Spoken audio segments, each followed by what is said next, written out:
My name is Stuart Weinish. I am a Jewish believer in Jesus. I've been a believer for about 40 plus years. When I was young, my father and I were walking to shul, to synagogue on Yom Kippur. And the kids in the neighborhood who were not Jews, but they knew who we were, they would run by us and they would start calling us all kind of names. And I said to my father, I said, why are they doing that? Why are they calling us names? What do we do to them? And he just said, yeah, Christians hate Jews. When I was a young teenager, I was not real happy with a lot of the hypocrisy I saw in religion, in my home, in my synagogue. By the time I was 15, I was drinking, doing drugs, and I was involved in a relationship with a divorced Catholic woman with 2 kids.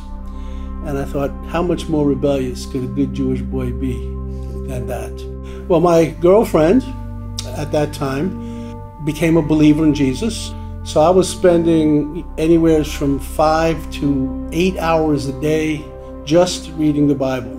I never knew about the claims of the Messiah, so I made a decision to find out what the Messiah is supposed to be. And I came to the conclusion that the prophecies actually spoke about Jesus.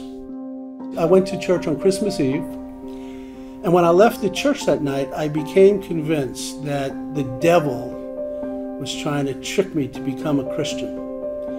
My girlfriend's house was 2 blocks away from a brand new church. So I went to this church. It was a couple of weeks after Christmas, and this pastor, I don't know what he preached on, but he kept talking about believing in your head up here and receiving in your heart. And he kept saying you, like he was pointing at me, you. And I realized that I did believe in Yeshua, Jesus up here, but no one ever told me about receiving him into my heart.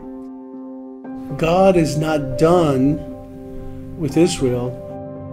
The Jewish people both need to and deserve to hear the message of redemption through those who have embraced eternal life through Jesus' redemption. Maybe you're sitting there right now. Maybe you're thinking, making a decision to accept Yeshua, Jesus, am I really willing to make that decision? Am I really willing to take the consequences that comes with it, the pain it may cause my family? And you're sitting there thinking, I don't know if I want to make that decision. Well, let me just assure you that if and when you make that decision and you love God, you'll look back and realize that it was the best possible decision you could have ever made, because God has given you so much and he's given you so many opportunities to let his love shine through you that you will just be so impressed with the goodness of God in your life and how he's used you in some great ways for other people's sake.